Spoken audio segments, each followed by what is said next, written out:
Hola Gisele, buenas tardes. ¿Cómo estás? Ahí te vemos. Acá los oyentes, bueno, te van a escuchar. No es necesario que tengas la cámara prendida, pero muy bueno verte. Buenas tardes Giselle. Bueno, antes que nada, muchas gracias por este espacio, para la entrevista que nos brindaste. Queremos darte la bienvenida y contarles a todos los oyentes que estamos en la semana del 25 al 30 de octubre de las infancias libres. Así es. Por eso también la trajimos a Gisele el día de hoy. Gisele Gómez, como nos comentó Salomé, es integrante de la asociación.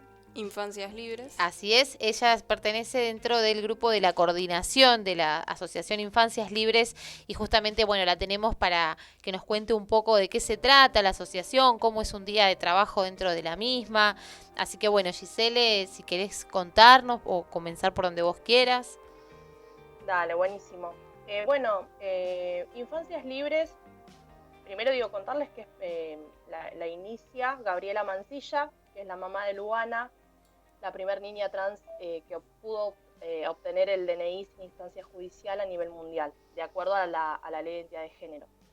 Y, y, mm, y la experiencia de Luana y de Gabriela y la visibilización en realidad de la lucha que tuvo que hacer Gabriela para poder obtener el documento de su hija, porque en un principio había sido denegado, hace que muchas familias que estábamos como en soledad y transitándolo de manera particular, nos haga eco, ¿no? Esa experiencia, porque era muy similar a lo que estábamos viviendo cada familia en sus hogares. En relación también a nuestras hijas trans, ¿no? Y las primeras manifestaciones que van teniendo las niñas y que, bueno, justamente por no tener información y demás, no teníamos idea qué pasaba.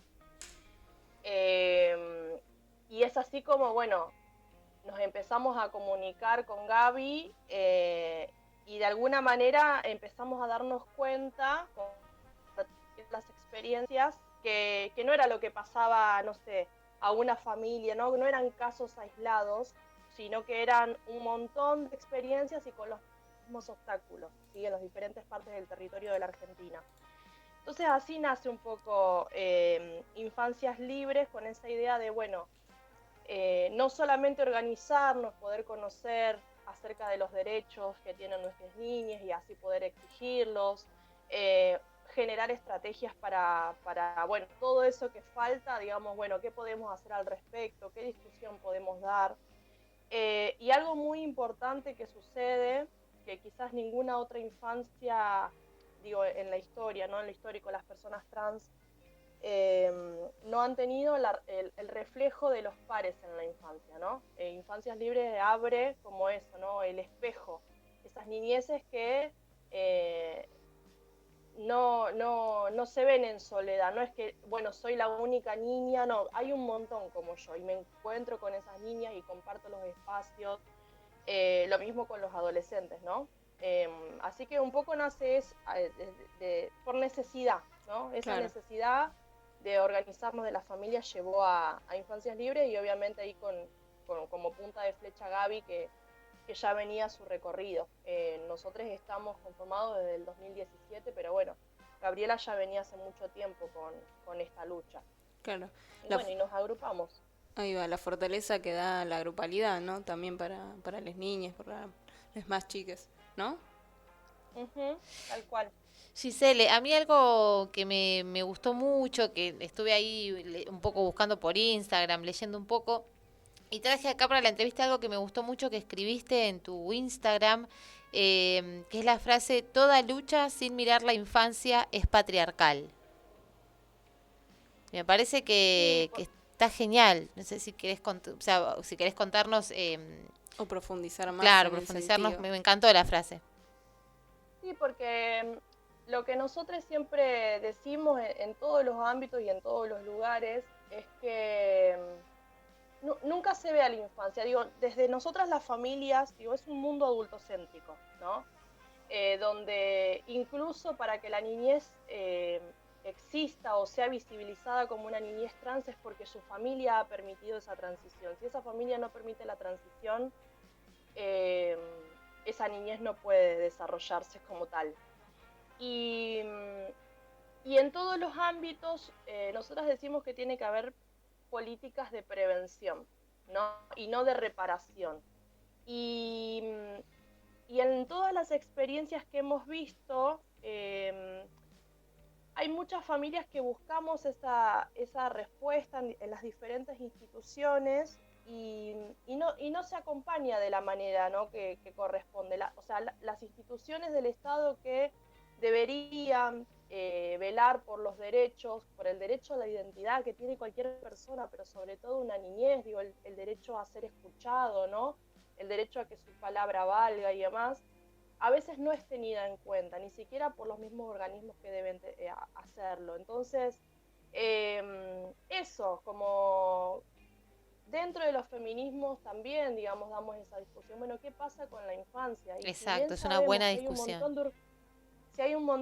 Si bien sabemos que hay un montón de urgencias, igual con la comunidad travesti trans, digamos, y estamos a favor y acompañamos todas las luchas de la comunidad travesti trans, porque también entendemos que sin esa comunidad y sin la lucha de la comunidad travesti trans, nuestros hijos, o sea, Luana no hubiese estado y por ende nuestros hijos no hubiesen estado. Digo, todo tiene que ver con procesos históricos y con luchas de personas, digamos, que la iniciaron hace mucho tiempo. Pero también creemos que si no se atiende a la infancia, a las infancias y a las adolescencias, estamos condenándolas de alguna manera a que sigan teniendo la vida que tuvieron muchas compañeras y compañeros trans.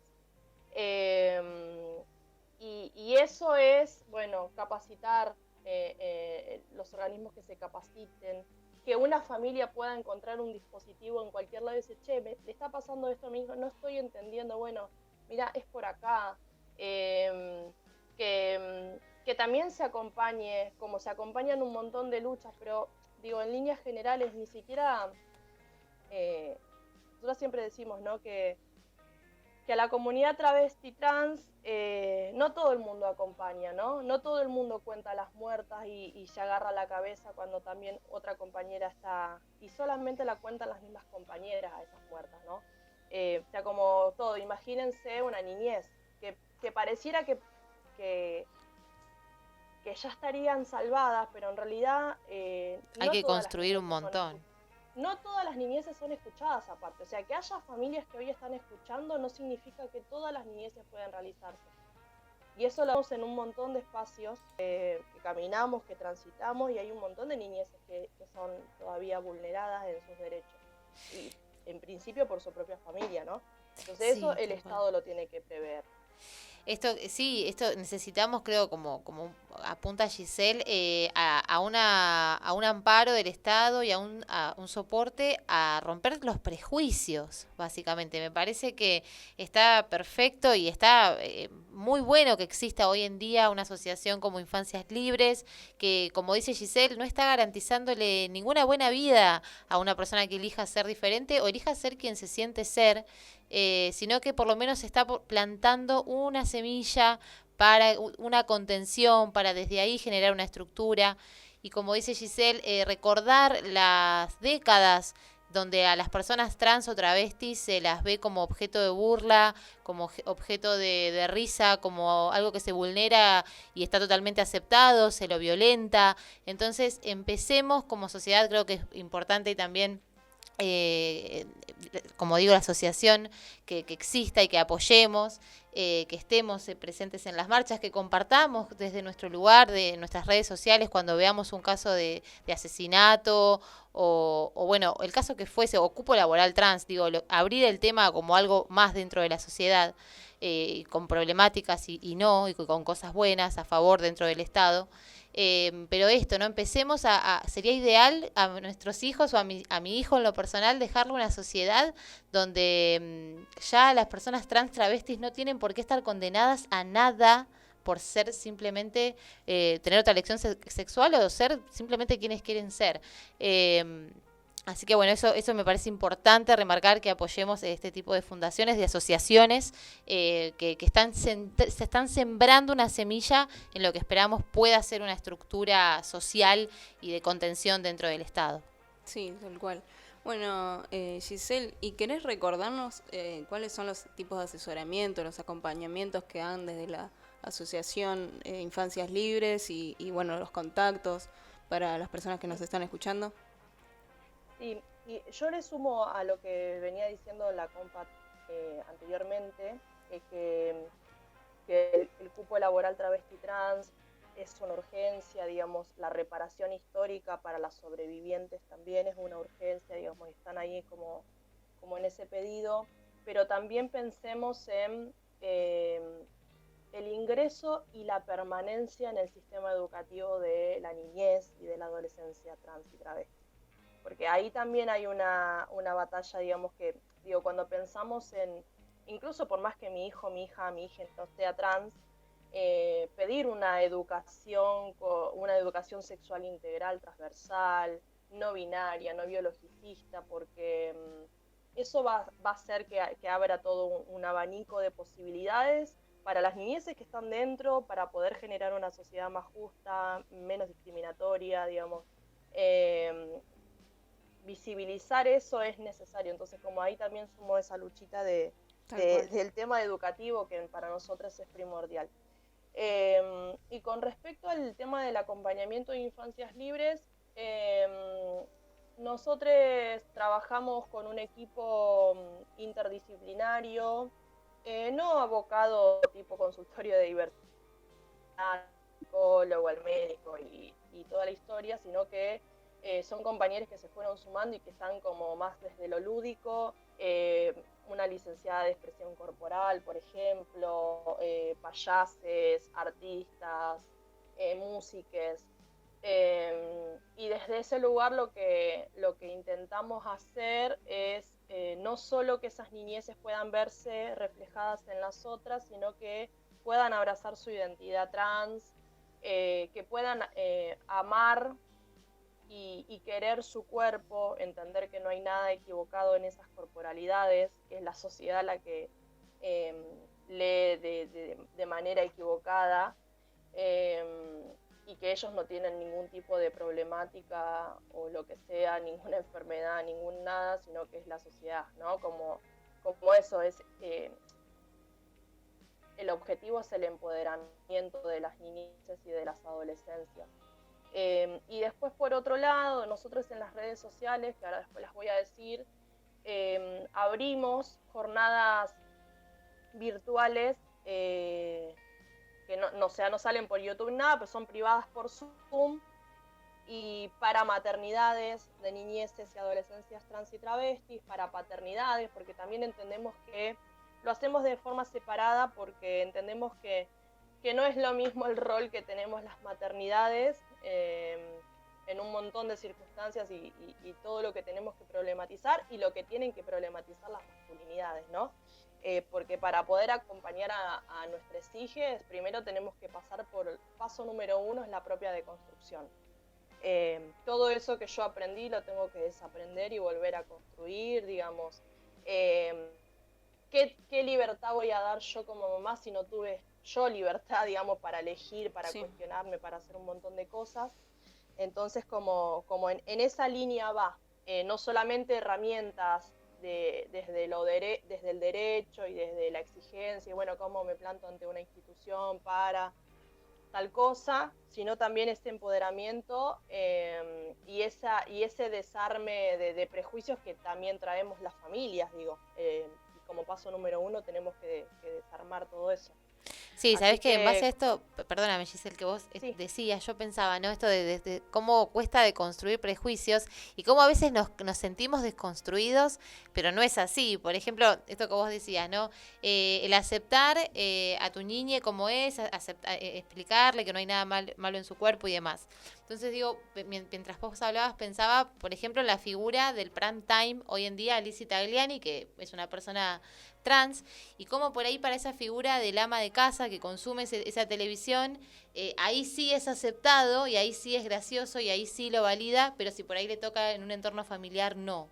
¿No? Entonces, entonces no hay ninguna deconstrucción real, ¿no? Si por decir, soy una señora y acepto a un travesti porque miro el que lidera el prime time. Digo, hay como una dicotomía ahí como una cosa que que no es real, digo, dentro de la deconstrucción. O sea, realmente deconstruirse es como vos decís. Claro.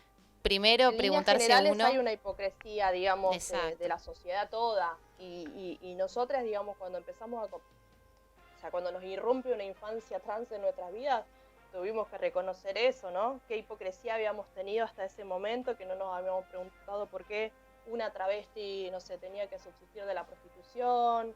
Y como algo ¿Qué pasa normal, con, ¿no? Esto que es, o sea, como qué, que por años, claro, qué pasa con esa travesti, digo, con esa chica trans como Lizzie Tagliani, que bueno, que se burla de ella y permiten que caguen de risa de ella, está todo bien, como pasó en un momento con Flor de la B, ahora que, digamos, Flor de la B exige los derechos y digo, si el día de mañana Lizzie también dice, bueno, che, déjense de joder, bueno, ahí ya no va a ser vista como... Y a nosotras las madres también nos pasa un poco, ¿no? Si contamos la historia que tuvimos que pasar y generamos... bueno, nada, esa lágrima, ¿no? O esa empatía y la sensibilización, está todo bien. Ahora, cuando la mamá se para de otra manera y dice, bueno, che, basta, ahora tienen que actuar, ahora tienen que hacer, ahora mi hija, mi hijo, mi hija no tiene que esperar, porque, digo, están hartos de esperar, ahí ya no estamos vistas también con tan buenos ojos. Y hay veces que, digo, entendiendo todo esto lo aprendimos después, porque nosotros también le pedíamos tiempo a nuestros hijos para comprender. Y ¿sabés cuando nos empezamos a dar cuenta que estaba todo bien? Cuando entendimos que la identidad de nuestros hijos es tan válida como la mía, como la nuestra, digamos, cuando no estamos viendo como lo otro. No estoy viendo, bueno, somos acá los que estamos, los normales, y lo otro es la diversidad. Claro. Porque desde esa mirada también lo estamos haciendo. Entendimos que todas las personas tenemos identidad de género, todas las personas nos autopercibimos, y nuestros hijos también se autoperciben, solamente que no cumplen con lo que la norma impuesta esperaba de ellos. Entonces, partiendo desde ahí, bueno, ¿por qué? ¿Por qué no es válida? No eligen ser, son. O sea, y también preguntándome a mí misma, o las familias preguntándose a sí mismas, ¿desde cuándo somos nosotras quienes somos? Desde toda la vida. Lo que pasa es que nunca nos lo jugaron, nunca, digamos, hay identidades legales y hay identidades ilegales. Y eso pasa en todas las instituciones, familiar, educativa, de salud, ¿no? Y siempre los estamos viendo como los otros, como lesotres. Entonces, como todo ese laburo lo vinimos haciendo para eso, porque, a ver, ¿por qué no voy a entender si no tiene absolutamente nada de malo? No es que, bueno, es mi hijo y quiero que sea feliz, y a pesar que sea trans, no, claro. Es legítima su identidad como cualquier otra. Así es. Es una deconstrucción en muchos niveles, entonces el que hay que hacer, y es muy importante escuchar estas voces y, bueno, debatir también en los distintos espacios. ¿Vamos con un temita? Vamos con un tema. Te invitamos con una partecita que charlamos un poco, Giselle, luego del tema de la ley que ya pasó diputados, pero bueno, después el tema. Sí, te invitamos a escuchar también este tema de Susy Shock, Ramita Seca, y volvemos.